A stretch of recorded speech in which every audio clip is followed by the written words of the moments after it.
Cool question on the right here in Instagram. Lewis is asking, will you want your kids to be musical, or will you be sad if they're not into music?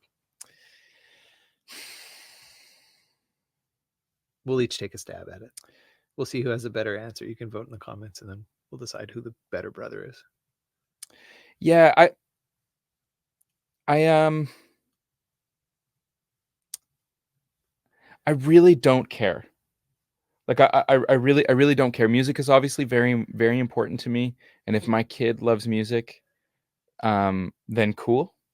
If they want to play guitar, they have a really, really beautiful guitar collection. Yeah. And a great pedal collection, a great amp collection. Yeah, we'll inherit. But you know what? They won't. If they play guitar, they're going to want shredder guitars.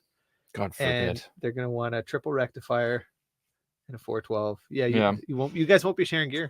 Oh, Dad, your Two-Rock's so old.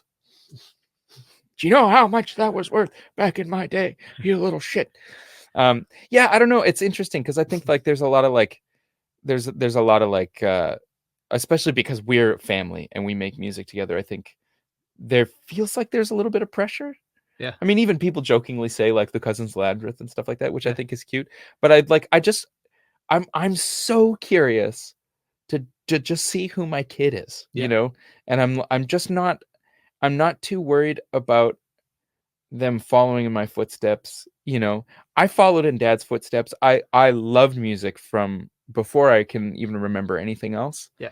And I feel like, you know, there was so much music in our house, and it was just a language that I spoke, or not spoke, but understood and connected with. And that was my personal experience. But I'm just super curious to see who this kid is. And yeah. So but I don't care. Like if they're not into music, like Murray talks about his kids, and they're just really not super interested in music. And I've got a lot of professional musician friends whose kids just don't give a shit about what they do. Yeah. And they don't care. And I think that that's super cool. Yeah. Yeah. I don't know. That's my thing. And like, I don't know. I just want my kid to do what they want to do. Yeah, I agree. Yeah. I agree. I don't care if they play music. I have a very special relationship with music. It's been a really important part of my life, and I've had so many wonderful experiences. I've met so many great people, have found so much joy in my life because I get to play music. So would I want that for my kid? Yeah, I would hope that they find something that they love and can extract that kind of joy and exploration and sense of satisfaction from. But I do not care what it is. You know, I hope they find something. Yeah. Or a combination of things.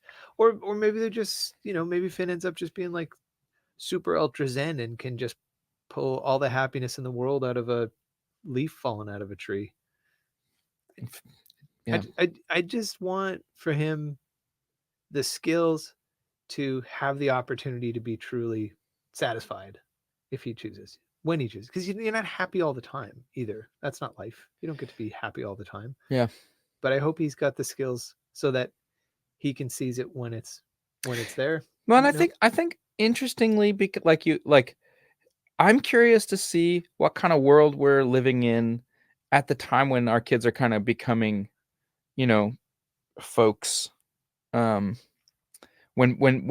our kids are becoming like conscious people, because I think like our parents' generation and the generation before, like life has gotten, well, life is just different than it was. And I think that there is like this massive emphasis on like chasing your dreams and doing what makes you happy, because there was many generations, not so many generations ago, life was just hard, like for the majority of folks, like, and going to work meant putting in incredibly long, hard, laborious hours, and very few people got to sit behind desks. It was like life was hard. Like when you think about our grandparents, when they came up, like our grandma was born during the Great Depression, like things were different, and things that people wanted were different. And then when they were coming out of those hardships, then it became important to be happy and find meaning. And now that we've kind of had like a couple of generations where people can chase their dreams and live these big dreams, I just wonder what's going to be important to our kids. Yeah. Because like maybe a life, like I cannot for the life of me remember her name, but I got to share an airport shuttle with a very famous pop singer who kind of had her heyday in the 90s, and it was at Stanfest in Nova Scotia, and God, I can't remember her name.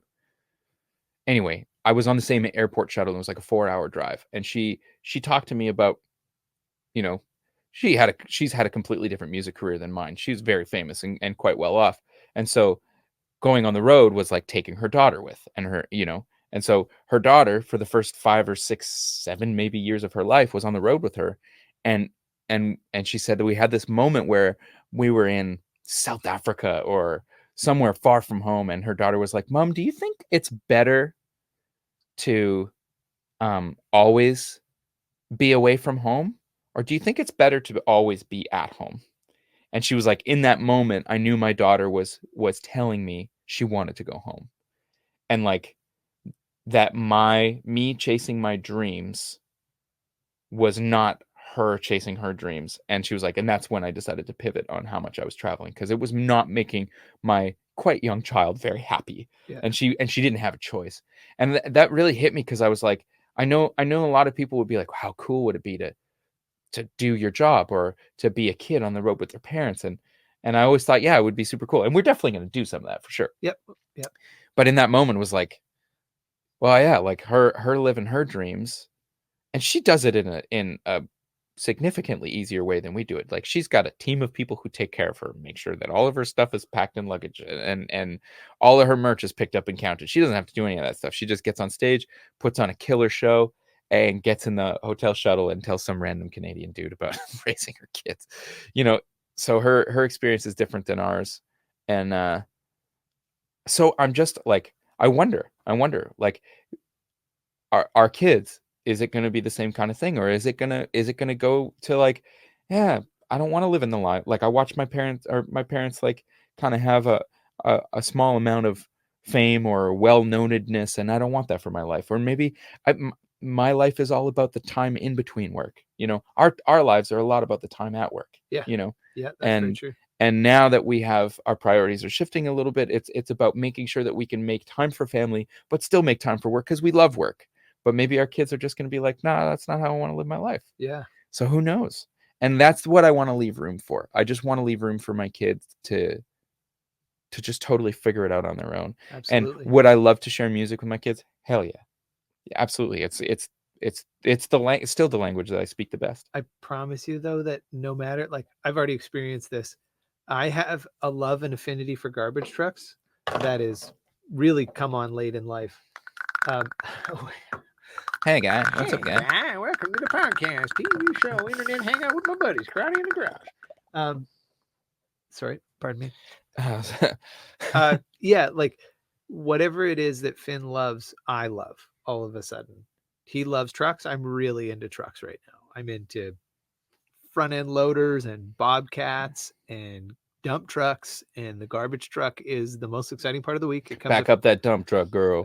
the disregard. The garbage truck comes at 8:30 on Friday mornings, and it's a big deal in my house. Hell yeah. It's a big deal. So whatever it is, you will share that joy. And I'm like, I've talked to friends of ours whose kids go through phases where they're like, for like a year straight, they only want to talk about dinosaurs. And you're like, yeah, you'll get tired of dinosaurs, but low key, you're gonna love dinosaurs. You're gonna see a dinosaur somewhere and be like, oh shit, I better grab that. Better bring that thing home. Stegosaurus. Yeah, like, Rex. that's a really good Stegosaurus. Yeah. That's like really look at the accurate detail on the fins. Yeah. I don't think they have fins. Yeah, I don't know. That's kind of fun. Kids, right? And our kids are gonna grow up together. They're gonna be pals. Or mortal enemies. Or mortal enemies, yeah. We liked all of our cousins. We got along great with our cousins. There was not a cousin I did not like. Yep, true.